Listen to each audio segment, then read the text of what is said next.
আপনাদের আমরা করলা গাছ দেখাচ্ছি। আমরা একটা করলা গাছ লাগিয়েছিলাম, তাতে একটা করলা ধরেছে অলরেডি, অনেকগুলো ফুল আসছে, আপনাদের দেখাচ্ছি। দেখেন, এরকম আরো ছোট ছোট ফুল আসতেছে। আমাদের গাছে করলা ধরেছে, এই যে দেখতে পাচ্ছেন। গাছটি এই তো লাগিয়েছি।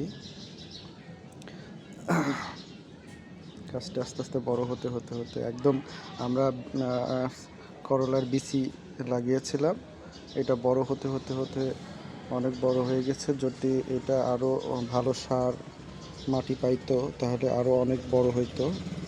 এই পর্যন্ত গেছে, আশা করছি আরও বড় হবে ইনশাআল্লাহ।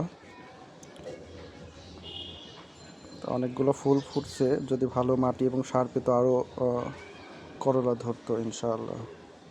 এখানে আমরা কলমির গাছ লাগিয়েছি, কলমি অলরেডি কিছু খেয়েছি আমরা, আর কলমি আরও হচ্ছে। এখানে আরেকটি গাছ লাগিয়েছি, সেটা হচ্ছে টমেটো গাছ। টমেটো গাছ লাগিয়েছি, বাজারে আমি গিয়েছিলাম, টমেটো আর মরিচ গাছ আমি কিনে এনেছি দুটো 50 টাকা দিয়ে। সে টমেটো গাছ লাগিয়েছি, ভালোভাবে ধরে গেছে দেখা যাচ্ছে।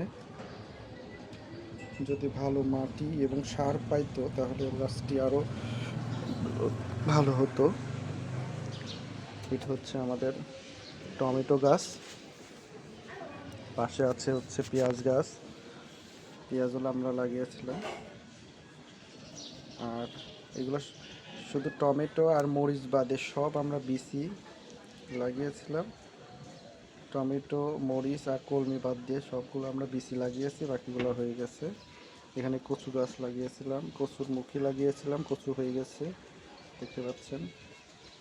এখানেও কচু হয়েছে। আর এই যে সেই মরিচ গাছটি আমার ধরে গেছে, দেখা যাক কত দূর হয়, মরিচ গাছটি কত দূর হয়। আর সেই আমার পাখির বাসাটি এখনো আছে। এই সাদা জিনিসটা দিছি যেন বাথরুম করলে সাদাটার এটার উপর পড়ে, কিন্তু এটা দেওয়ার ফলে একটু পাখি কম আসছে মনে হয় ভয়ে। এখানে পানি এবং খাবার দিয়েছি, আসে প্রতিনিয়ত আসে এবং খেয়ে যায়।